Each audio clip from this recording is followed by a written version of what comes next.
Cooking মেহফিলের আরও একটা নতুন রেসিপিতে আপনাদের সকলকে স্বাগত জানাই। আজকেও হাজির হয়েছি খুবই মজাদার একটা রেসিপির সঙ্গে। আজকে বানিয়ে দেখাবো দই ফুচকা। আশা করছি রেসিপিটা আপনাদের ভালো লাগবে। এই রেসিপিটা ফলো করে আপনারা খুব সহজেই বাড়িতেই দই ফুচকা বানিয়ে খেতে পারেন। তার জন্য ভিডিওটা অবশ্যই লাস্ট অবধি দেখবেন। এখানে আমি নিয়ে নিয়েছি রেডিমেড ফুচকা। এটা আপনারা যে কোনো মুদির দোকানে বা অনলাইন থেকেও কিনে নিতে পারেন। এবার এগুলোকে আমি ভেজে নেব। ওভেনে কড়াই চাপিয়ে কড়াইয়ে দিয়ে দিয়েছি পরিমাণ মতো তেল ভেজে নেওয়ার জন্য। এবার একটা ফুচকার পাঁপড় আমি ছেড়ে দিলাম। এবার এটাকে নেড়ে চেড়ে উল্টে পাল্টে গোল হওয়া পর্যন্ত ভেজে নিতে হবে। এই ফুচকার পাঁপড় ভাজতে কিন্তু বেশি সময় মোটেও লাগে না, আর খুব কম তেলেই এই ফুচকাগুলোকে ভেজে নেওয়া যায়। দেখুন একটা কিন্তু একদম রেডি হয়ে গেছে। এবার এটাকে তুলে নিলাম। এই একই প্রসেস ফলো করে আমি সমস্ত ফুচকাগুলোকেই ভেজে নেব। এই রেডিমেড ফুচকা যদি আপনারা বাড়িতে এনে রাখেন, যে কোনো সময় যখনই ইচ্ছে যাবে আপনারা ফুচকা বানিয়ে খেতে পারেন। দেখুন প্রত্যেকটা ফুচকাই কিন্তু একদম পুরো পারফেক্ট গোল হবে আর ফুলে উঠবে। আপনারা দেখতে পাচ্ছেন প্রত্যেকটা ফুচকাই কিন্তু ফুলছে। এবার বানিয়ে নেব আলুর পুর। এখানে আমি একটা বড় সাইজের আলুকে সেদ্ধ করে ম্যাশ করে নিয়েছি।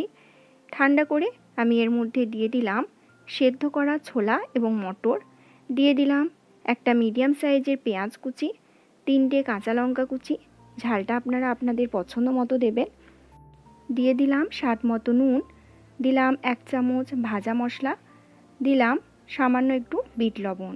লবণটা অবশ্যই আপনারা আপনাদের টেস্ট অনুযায়ী দেবেন। এবার সমস্ত কিছু ভালো করে হাতের সাহায্যে মিশিয়ে নিচ্ছি।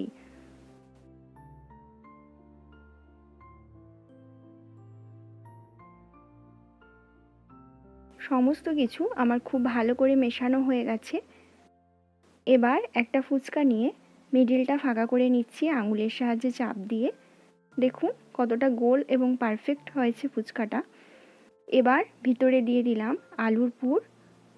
এবার এইভাবেই সমস্ত ফুচকাগুলোকে ফার্স্টে আমি আলুর পুর দিয়ে ফিল করে নিচ্ছি।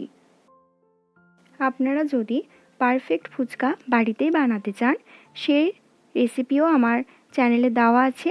আমি লিঙ্কটা ডেসক্রিপশন বক্সে দিয়ে রাখবো, আপনারা অবশ্যই চেক করে নেবেন। দেখুন সমস্ত ফুচকাতেই আমি আলুর পুর দিয়ে দিয়েছি। এবার দিয়ে দিচ্ছি দই।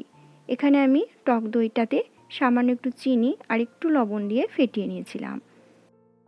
টক দইটা দেওয়ার পরে দিয়ে দিচ্ছি তেঁতুলের চাটনি। এটাও বাড়িতেই বানানো।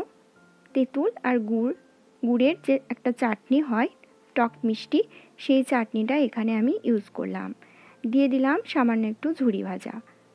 তৈরি হয়ে গেল একদম পারফেক্ট দই ফুচকা, যেটা আপনারা রাস্তার ধারের দোকানে বা স্টলে খেয়ে থাকেন। আশা করছি আজকের রেসিপিটাও আপনাদের অন্যান্য দিনের রেসিপির মতোই ভালো লেগেছে। এরকমই আরও নতুন নতুন রেসিপি দেখার জন্য অবশ্যই আমার চ্যানেলটিকে সাবস্ক্রাইব করে পাশে থাকবেন।